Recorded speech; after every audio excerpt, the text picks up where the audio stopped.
Thank you, Mr. Chairman. Good morning. Good morning, Ranking Member Carper and honorable members of the committee.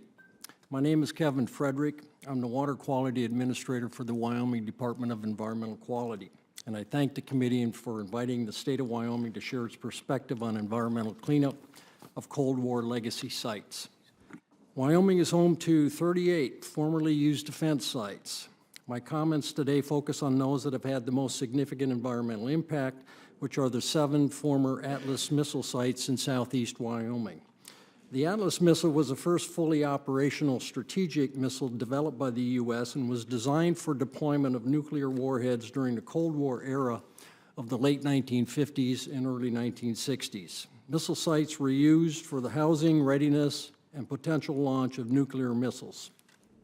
The Atlas missile sites played a crucial role in protecting the safety and security of the American people and ensured the military readiness of the United States Armed Forces. However, some of the sites have and continue to cause serious environmental problems. The Atlas used liquid rocket fuel propellant for fuel and liquid oxygen as the oxidizer. Trichloroethylene, or TCE, a known carcinogen, was used to clean the rocket fuel tanks, engines, and lines to prevent accidental explosions.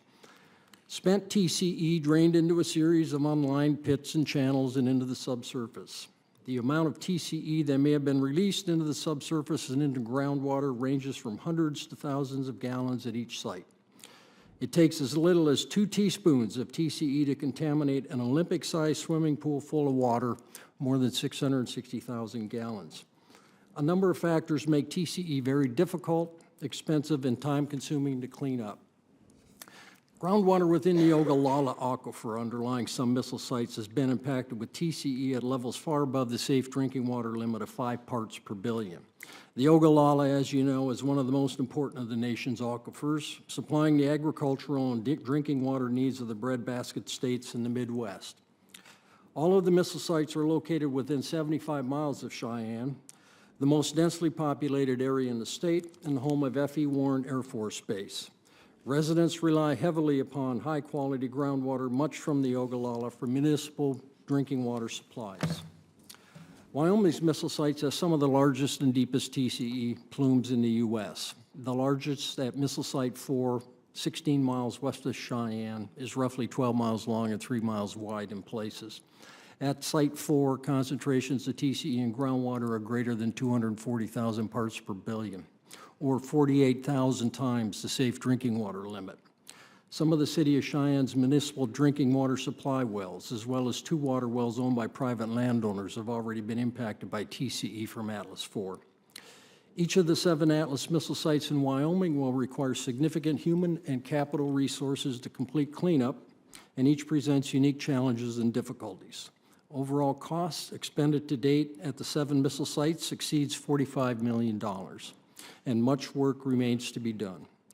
As of 2015, the Department of Defense estimated that the cost to complete the investigation and remediation of formerly used defense sites in Wyoming at more than $285 million.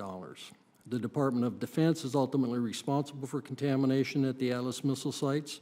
As the state's lead environmental oversight agency, the Wyoming Department of Environmental Quality coordinates with the Corps of Engineers to investigate, characterize, and remediate contaminated soils and groundwater at these sites.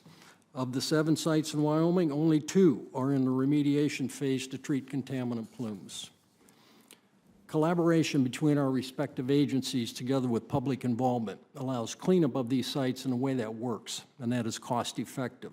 Upfront planning and communication, including a clear understanding of the roles and responsibilities of the agencies involved, and a mutual understanding of the federal and state regulations at work, are essential to the success of this endeavor. Adhering to these basic tenets makes the process work best for all parties involved. Further details on each of the Wyoming missile sites, as well as observations and recommendations that may help improve the overall cleanup process at these sites, are provided in the appendix to my written testimony. Mr. Chairman, Mr. Ranking Member, and members of the committee, I thank you for your time and remain available to answer any questions. Well, thanks so much.